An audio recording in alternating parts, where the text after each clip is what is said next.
لا حول ولا قوة إلا بالله العلي العظيم. أعوذ بالله من الشيطان الرجيم. بسم الله الرحمن الرحيم.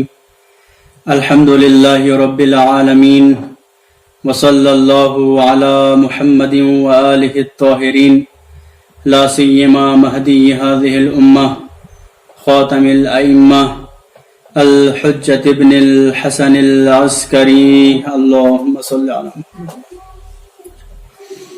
ولعنة الله على أعدائهم أجمعين. أما بعد، فقد قال رسول الله صلى الله عليه وآله وسلم: إني تارك فيكم الثقلين، كتاب الله وعترتي أهل بيتي، ما إن تمسكتم بهما لن تضلوا بعدي. معزز ناظرین، آپ لوگوں کا ایک مرتبہ پھر سے استقبال ہے ہماری اس نشست، ہمارے اس جلسے میں، کہ جس کا عنوان ہے امامت و نبوت، اور ہماری بحث امامت کے سلسلے میں چل رہی ہے. آج کی بحث میں یہ قرار یہ پایا تھا کہ حدیث ثقلین کا جائزہ لیا جائے.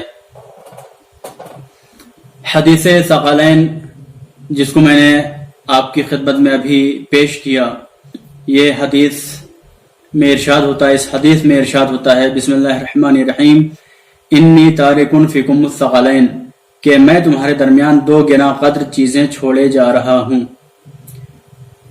کتاب اللہ وعترتی اہل بیتی، ایک کتاب خدا ہے اور دوسری ہماری اہل بیت، ہماری عطرت ہے. ما ان تمسکتم بہما، کہ جب تک تم ان دونوں سے متمسک رہو گے، لن تضلوا بعدی، تو میرے بعد گمراہ نہیں ہوگے. ولن یفترقا حتی یرد علی الحوض لا واللہ، اور یہ دونوں آپس میں کبھی جدا نہیں ہو سکتی یہاں تک کہ پلٹ کر کے حوض کوثر پر میرے پاس آئیں گی، خدا کی قسم. تو ناظرین، یہ حدیث متواتر ہے، اور متواتر کا مطلب یہ ہوتا ہے کہ ایک ہی حدیث اگر کئی راوی، کئی طبقے سے، الگ الگ طبقے والے اگر اس روایت کو نقل کریں تو اس کو کہتے ہیں متواتر.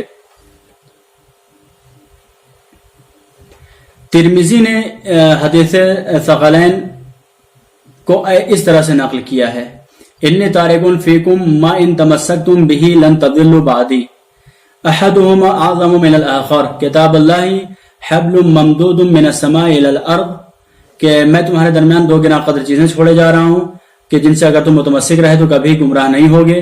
ان میں سے ایک دوسرے سے اعظم ہے، بڑی ہے، یعنی قرآن عطرت سے بڑی ہے. یہ کہاں نقل ہو رہی ہے؟ ترمذی میں.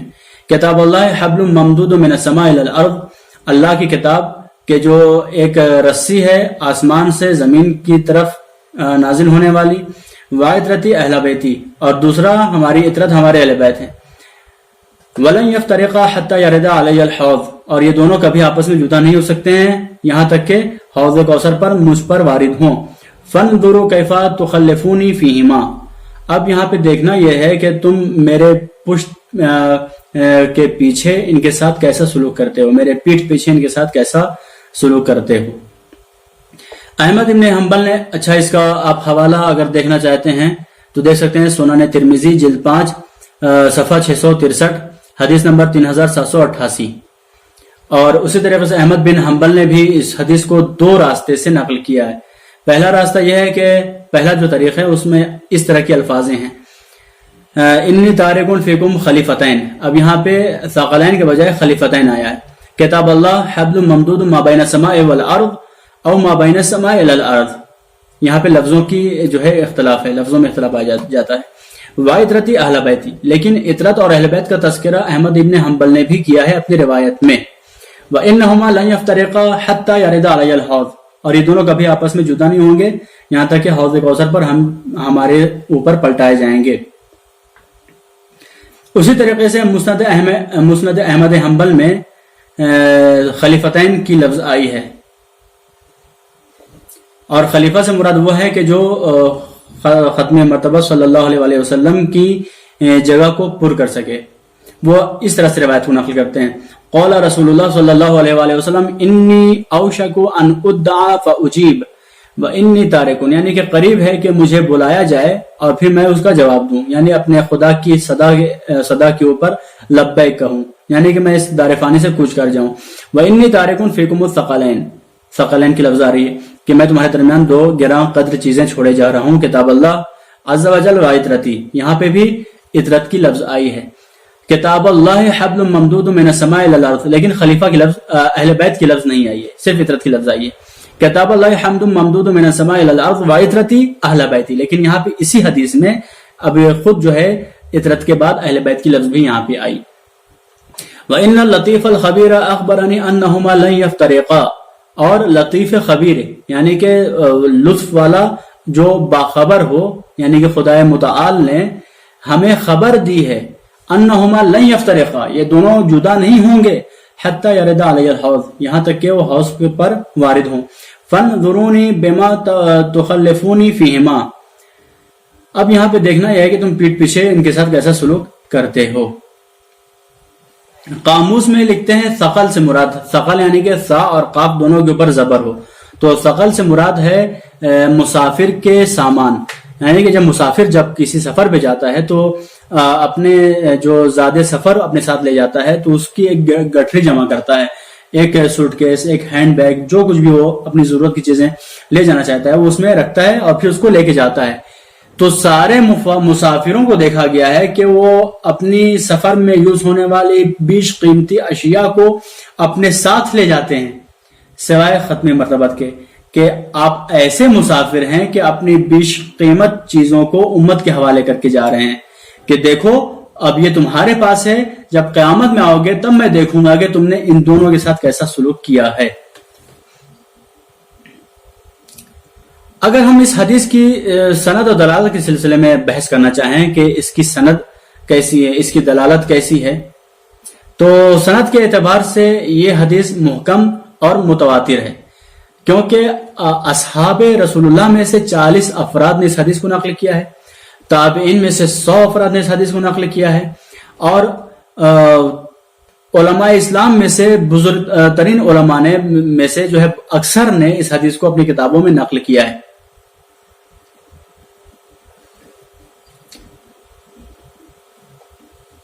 اور اگر ہم حدیث ثقلین کی دلالت کے سلسلے میں بحث کرنا چاہیں تو حدیث ثقلین ٹوٹل 4 چیزوں کے اوپر دلالت کرتی ہے، یعنی کہ حدیث ثقلین میں 4 چیزیں پائی جاتی ہیں دلالت کے اعتبار سے۔ سب سے پہلے عصمت اہل بیت علیہم السلام پائی جاتی ہے۔ وہ کیسے؟ وہ ایسے کہ خدا کے رسول نے کیا ارشاد فرمایا، وَلَن يَفْتَرِقَا مَا إِن تَمَسَّكْتُمْ بِهِمَا لَن تَضِلُّوا بَعْدِي، یہ جملہ کہ جب تک تم ان دونوں سے متمسک رہو گے کبھی بھی گمراہ نہیں ہوگے۔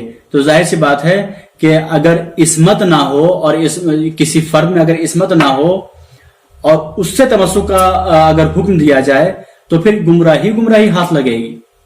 تو اس سے بات ثابت ہوتی ہے کہ چونکہ خدا کے رسول نے تمسک کا حکم دیا ہے کہ ان سے متمسک رہنا، تو ظاہر سی بات ہے کہ وہ خطا کار نہیں ہوں گے، وہ گناہ گار نہیں ہوں گے، وہ گناہ انجام نہیں دیں گے، تبھی خدا کے رسول نے بھی کہا ہے کہ ان سے متمسک رہنا۔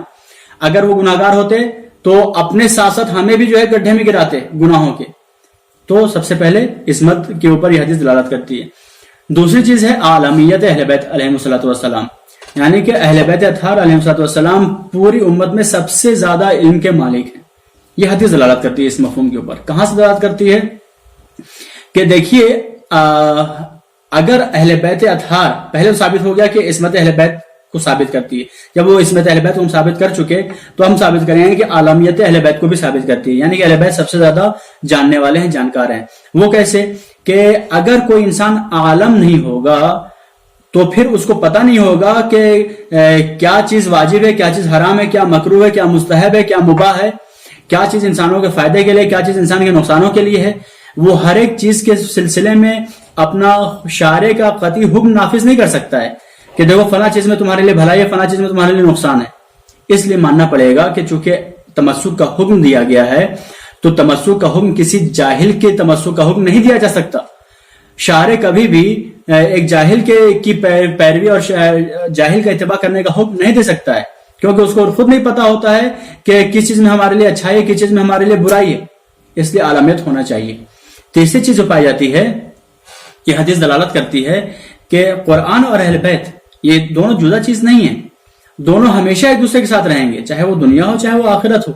اب اگر کوئی قرآن کو اہل بیت سے جدا کرے اور کہے کہ ہمارے لیے قرآن کافی ہے، سارے کے سارے احکام ہم قرآن سے لے لیں گے، اہل بیت کی ضرورت نہیں ہے، جیسا کہ اخباریوں کا دعویٰ یہی ہے، وہ کہتے ہیں کہ ہمیں قرآن جو ہے سمجھ میں آتی ہے، قرآن میں کو سمجھنے کے لیے صرف اور صرف روایت ضروری ہے، اہل بیت کی روایت چاہیے ہمیں، اور ہمیں قرآن کافی ہے۔ یا یہ کہ جو ہے یہ تو بہرکیف پھر بھی ٹھیک ہے، لیکن جو برادران اہل سنت میں سے جو سلفی عقیدہ رکھنے والے ہیں وہ تو کہتے ہیں کہ قرآن ہمارے لیے کافی ہے، اور خود سنیوں کا یہ کہنا تھا حسبنا کتاب اللہ، ہمارے لیے کتاب کافی ہے، اور اسی وجہ سے حدیث کو جو ہے نقل کرنے سے روکا گیا، حدیث بیان کرنے سے روکا گیا۔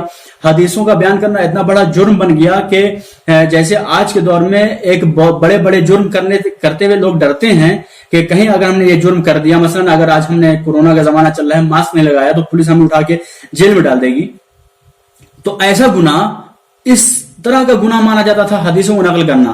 تو برادران اہل سنت کے مکتب میں حدیثوں کا نقل کرنا خلیفہ دوم کے حکم سے شروع ہوا، جو عمر ابن عبدالعزیز کے دور تک چلا۔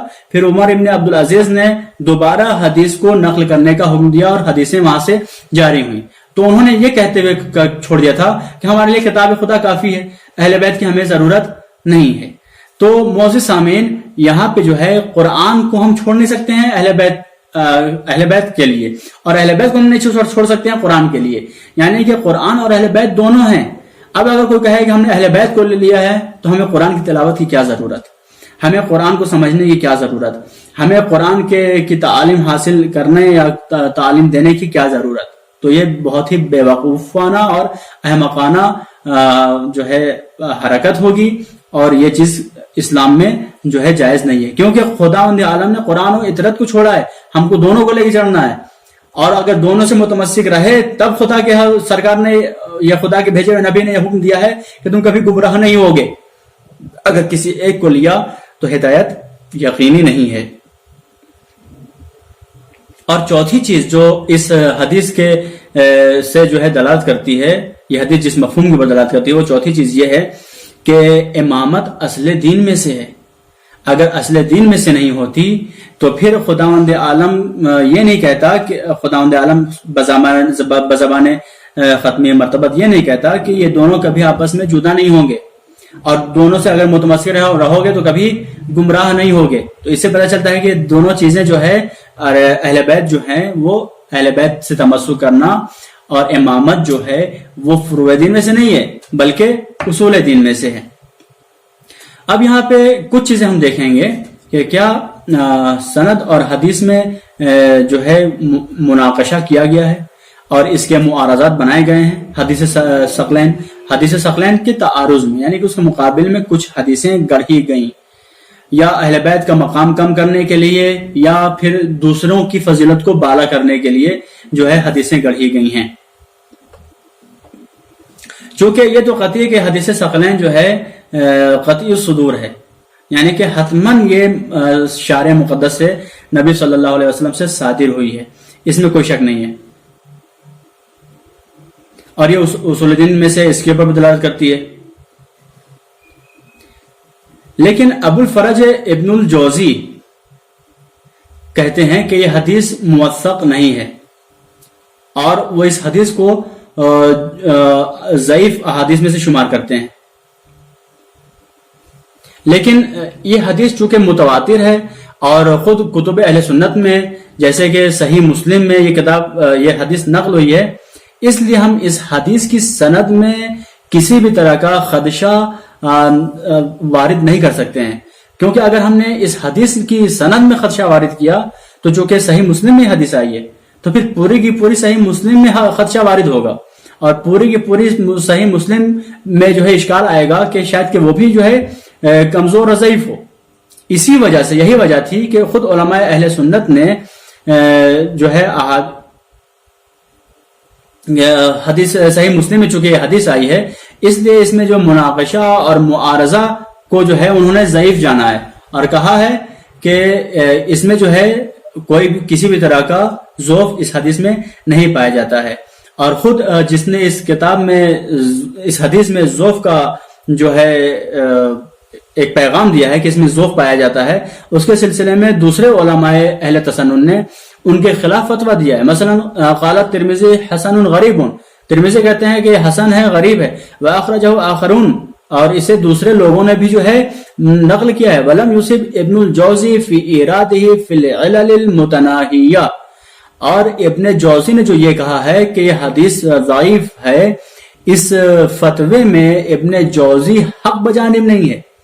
کیفا وفی صحیح مسلم وغیرہ ہی، پھر ترمذی کہتے ہیں کہ ایسا کیسے ہو سکتا ہے کہ یہ ضعیف ہو، جبکہ یہ تو صحیح مسلم اور دوسری کتابوں میں یہ حدیث ثقلین نقل کی گئی ہے.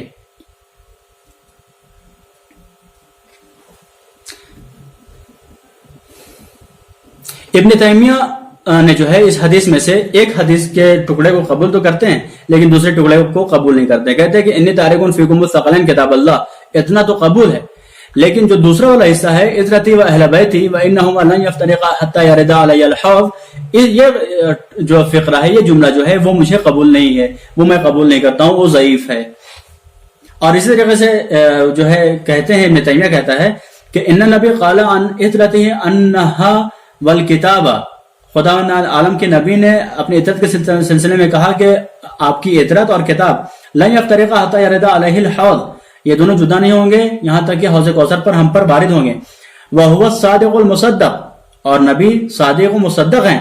فَيَدُلُّ عَلَىٰ أَنَّ إِجْمَاعَ الْعِطْرَةِ حُجَّةٌ، تو یہ دلالت کرتا ہے کہ عطرت کا اجماع جو ہے حجت ہے. لیکن اب یہاں پہ وہ کیا کرتے ہیں ابن تیمیہ، اب عطرت کو جو ہے توڑ مروڑ کر کے ایک الگ تشریح پیش کر دینا. کہتے ہیں لیکن العطرة هم بنو ہاشم کلہم، عطرت سے مراد بنی ہاشم کے سارے بچے ہیں، اور جناب عباس کے بچے ہیں، اور جو ہے علی کے بچے ہیں، حارث بن عبد المطلب کے بچے ہیں. وسائر بنی ابی طالب، ابو طالب کے تمام بچے جو ہے اس حدیث میں آ جاتے ہیں، یعنی اہل بیت میں. اور نہیں کہ ابو طالب وغیرہم، ابو طالب وسائر بنی ابی طالب وغیرہم، ابو طالب وغیرہ ابو طالب کے سارے بچے اس میں آ جاتے ہیں. وَعَلَى وَحْدِهِ لَيْسَ هُوَ الْعِطْرَةُ، اور صرف اور صرف اگر ہم کسی ایک کو لیں تو وہ عطرت نہیں ہے. وَسَيِّدُ الْعِطْرَةِ هُوَ رسول اللہ، سید عطرت وہ رسول اللہ ہے. تو دیکھا آپ نے کس طرح سے انہوں نے توڑ مروڑ کر کے اہل بیت کے مفہوم کو جو ہے کتنا زیادہ وسعت دے دی کہ اگر ان کا بس چلتا تو پورے مدینے کو سمیٹ لیتے، پورے مدینے کو کہتے ہیں کہ وہ اہل بیت ہے. لیکن چونکہ بس نہیں چل پایا، وہ کچھ کر نہیں پائے. خطیب بغدادی حدیث را چنین نقل می کند، یعنی کہ خطیب بغدادی جو ہیں اسی حدیث کو ایسے نقل کرتے ہیں، یا ایھا الناس انی فرط لکم وانتم واردون علی الحوض، اے لوگوں میں تمہارے زمانے درمیان سے گزر جاؤں گا، اور وانتم واردون علی الحوض، اور تم حوض کوثر پر مجھ پر وارد ہوگے. وانی سائلکم حین تردون علی عن الثقلین، اور جب بھی تم ہمارے پاس آؤ گے تو میں ثقلین کے متعلق سوال کروں گا. فانظروا کیف تخلفونی فیہما، اب تم کو دیکھنا ہے کہ تم اس کے ہم جو ہے اس کے ساتھ کیسا برتاؤ کرتے ہو. الثقل الاکبر کتاب اللہ، ثقل اکبر جو ہے اللہ کی کتاب ہے. سبب ترفہ بیاد اللہ، ایک ایسا وسیلہ ہے کہ جس کا ایک گوشہ اللہ کے ہاتھ میں ہے. وطرفۃ بایدیکم، اور دوسرا گوشہ تمہارے ہاتھوں میں ہے. فاستمسکوا بہ ولا تضلوا ولا تبدلوا، تو ان دو فاستمسکوا بہ، اب تم قرآن سے متمسک رہو. اہل بیت کی لفظیں نہیں آئی یہاں پہ. فاستمسکوا بہ، قرآن سے متمسک رہو. ولا تضلوا ولا تبدلوا، اور نہ ہی گمراہ ہو اور نہ ہی تبدیل کرو. اب یہاں پہ کچھ چیزیں آپ کی خدمت میں پیش کی جا رہی ہیں کہ وہ احادیث کہ جو حدیث ثقلین کے مقابل میں گڑھی گئی ہیں، جال کی گئی ہیں، ان کو پیش کیا جا رہا ہے. وہ کیوں گڑھی گئی وہ آپ بہتر جانتے ہیں، تاکہ اہل بیت کے مقام کو نیچے گرا سکیں، دوسروں کے مقام کو اوپر اٹھا سکیں. ترمذی رسول اللہ صلی اللہ علیہ وسلم سے نقل کرتے ہیں کہ آپ نے فرمایا اقتدوا بالذین من بعدی من اصحاب ابی بکر و عمر، کہ تم جو ہے میرے بعد آنے والوں کا اقتداء کرو میرے اصحاب میں سے، ابی بکر اور عمر کا. اور مرقات میں بھی آیا ہے خذوا شطر دینکم عن الحمیرہ، کہ تم اپنے دین کے حدود کو حمیرہ یعنی کہ جناب عائشہ سے حاصل کرو. لیکن ان حدیثوں کو کرنے کے باوجود جو ہے برادران اہل سنت یہ بات ثابت نہیں کر سکتے ہیں کہ تمام کی تمام حکومتیں جو تھیں وہ ساری کی ساری حکومتیں عادل تھیں. یعنی کہ کہیں نہ کہیں ان کے جو ہے اندر، ان کی حکومت میں اندر ظلم و جور پایا جاتا تھا، جس کی تعویل، جس کی توجیہ کرنے کے لیے پھر بے تحاشا حدیثیں گڑھی گئیں تاکہ ان کو جو ہے ان الزامات سے بری کیا جا سکے.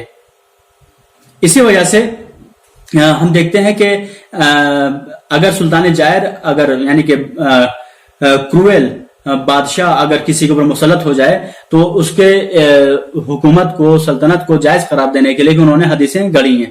جیسا کہ ایک حدیث میں آیا ہے کہ تعدون الحق الذی علیکم وتسألون اللہ الذی لکم، کہ تم کو تمہارے گردن میں جو حق ہے تم اس کو ادا کرو، اور جو تمہارا حق ہے وہ اپنا حق تم خدا سے چاہو، ظالم بادشاہ کے پاس مت جاؤ. دوسری حدیث میں کیا آیا؟ یا نبی اللہ ارأیت ان قامت علینا امراء یسألون حقهم ویمنعون حقنا، اے خدا کے نبی کیا آپ یہ دیکھ رہے ہیں کہ اگر ہمارے اوپر ایسے امراء آ جائیں، حاوی ہو جائیں کہ جو ہمارے حق کو تو طلب کریں لیکن ہمارا حق نہ دیں، یسألون حقهم، اپنا حق ہم سے لے لیں لیکن ہمارا حق ہمیں نہ دیں، فماذا تأمرون، آپ کیا حکم دیتے ہیں ایسی صورت میں؟ قال رسول اللہ صلی اللہ علیہ وسلم اسمعوا واطیعوا، ان کی بات سنو، ان کی اطاعت کرو. فإنما علیہم ما حملوا وعلیکم ما حملتم، کہ بے شک فإنما علیہم ما حملوا، ان کے اوپر جو چیز حمل کر دیا گیا ہے وہ اسی کے جو ہے پاسخ گو اور جواب گو ہیں، اور جو تمہارے اوپر حمل کیا گیا تم اس کے جواب گو ہو. یعنی کہ جیسا وہ کریں گے وہ ویسا بھریں گے، جیسا تم کرو گے ویسا تم بھرو گے. اس کو ہم سادے الفاظ میں ایسے کہہ لیں. اور اسی طریقے سے حدیث میں یہ بھی آیا ہے کہ اما الخروج علیہم وقتالہم فحرام باجماع المسلمین وان کانوا فسقۃ وظالمین، کہ ان کے اوپر خروج کرنا، علماء یعنی کہ امرائے جور، جائر، ظالم بادشاہوں کے اوپر خروج کرنا، ان سے مقاتلہ کرنا حرام ہے، اس کے اوپر مسلمین کا اجماع ہے. وَإِن كَانُوا فَسَقَةً ظَالِمِينَ، گرچہ وہ فاسق اور ظالم ہی کیوں نہ ہو. اس طرح سے ایسی روایتیں پیش کر کے وہ یہ ثابت کرنا چاہتے ہیں کہ خلافت میں اگر کہیں ظلم و جور بھی پایا جائے تو اس خلافت صحیح ہے، اس خلافت میں کوئی مشکل نہیں ہے. اسی طریقے سے شوکانی لکھتے ہیں وقد اجمع الفقهاء على وجوب طاعة سلطان المتغلب والجهاد معه وان طاعته خير من الخروج عليه، کہ فقہا کا اجماع ہے کہ سلطان کی اطاعت کرنا واجب ہے، کہ جس نے اپنے تلوار کے بل بوتے کے اوپر غلبہ حاصل کیا ہو، اور پھر ایسی صورت میں وان طاعته خير من الخروج عليه، ایسے بادشاہ کی اطاعت کرنے میں زیادہ بھلائی ہے بنسبت خروج کے. تو اس طرح سے جو ہے روایتیں بنائی گئیں تاکہ جو ہے خلافت کو، اگر خلافت میں کہیں پہ بھی ظلم پایا جا رہا ہو تو اس کی جو ہے توجیہ کی جا سکے. اسی طریقے سے آپ دیکھیں ابن کثیر ہم نے جو ہے سلطان کی اطاعت کے وجوب میں اس طرح سے یہ روایت لکھی ہے بل امام اذا فسق لا يعزل بمجرد فسقه على اصح قولي العلماء، کہ امام جب فسق کر دے، فسق یعنی ایک ایسا گناہ کر دے کہ جو اس کو اسلام سے خارج کر دے، گناہ کبیرہ اگر کوئی بھی انجام دے گا تو وہ اس کو فاسق کہلاتا ہے. تو لا یعزل بمجرد فسق ہی، تو صرف فسق کے بنا پر اس کو ہم معزول نہیں کریں گے. یہ علماء کے دو قولوں میں سے صحیح تر قول یہی ہے کہ ہم اس کو معزول نہیں کریں گے. بل بلا یجوز الخروج علیہ، اس کے اوپر خروج کرنا بھی جائز نہیں ہے. لما فی ذالک من اثارۃ الفتنۃ، کیونکہ اس میں فتنہ اٹھنے کا خدشہ پایا جاتا ہے. ووقوع الحرج وسفک الدماء، اس میں حرج و مرج پایا جاتا ہے، خون خرابہ پایا جاتا ہے. ونہب الاموال وفعل الفواحش، اور اس میں اموال لوٹنا اور فواحش کو انجام دینا پایا جاتا ہے. اس وجہ سے آپ اگر کوئی ظالم بادشاہ اگر آپ کے اوپر مسلط بھی ہو جائے تو آپ چپ بیٹھیے، کچھ بول نہیں سکتے ہیں، آپ اس کے سارے ظلم سہتے جائیے آپ. تو اس طرح کی چیزیں جو ہیں وہ تقیہ بتاتی ہیں کہ دیکھیں اگر ایسا حاکم اگر مسلط ہو بھی جاتا ہے تو تقیہ کے عالم میں آپ ٹھیک ہے، آپ اس کی باتوں کو مانیے اور اس کے اوپر خروج مت کیجیے۔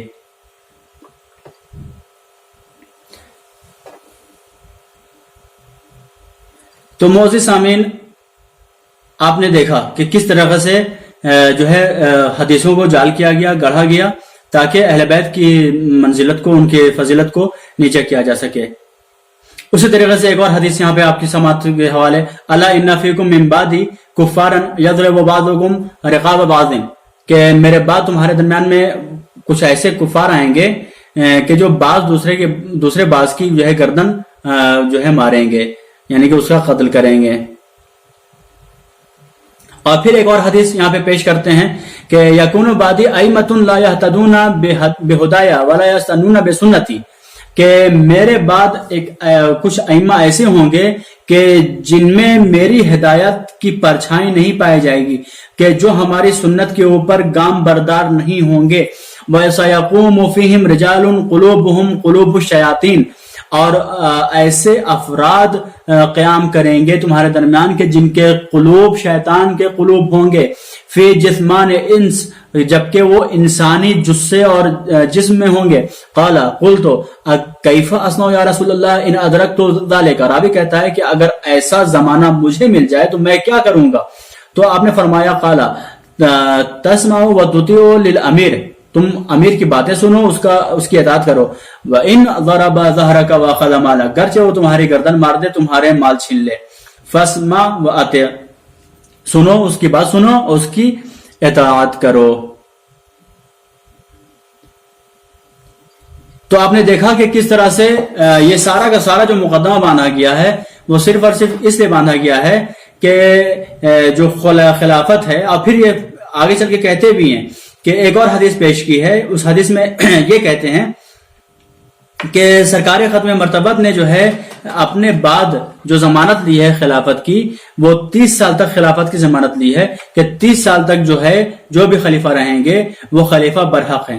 ان میں کون کون خلیفہ آ جائیں گے؟ خلفائے ثلاثہ آ جائیں گے، تینوں خلفاء آ جائیں گے، چوتھے امیر المومنین کی کچھ سالوں کی خلافت آ جائے گی، اور پھر امام حسن مجتبی علیہ الصلوۃ والسلام کی ایک کچھ مہینوں کے اوپر منحصر ایک خلافت آ جائے گی۔ تو یہ خلافت تک سرکار ختم مرتبت نے خود علماء تسنن توجیہ کرتے ہیں کہ وہاں تک کی ضمانت لی ہے کہ وہاں تک جو ہے ان کی جو ہے حاکمیت برحق ہے، لیکن اس کے بعد جو بنی امیہ اور بنی عباس آئے ہیں وہ ایز اے حاکم، ایز اے خلیفہ ہیں، لیکن وہ خلافت جو خلافت کا مفہوم خلفائے ثلاثہ اور امیر المومنین کی خلافت کا مفہوم ہے، وہ یہاں پہ وہ اس کو جاری نہیں کرتے ہیں، تاکہ اس خلافت کو، خلافت بنی امیہ اور خلافت بنی عباس کو ایک بادشاہت سے تعبیر کر سکیں اور اس کو خلافت حقہ سے تعبیر کر سکیں۔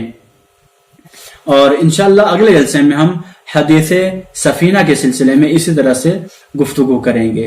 وآخر دعوانا ان الحمد للہ رب العالمین۔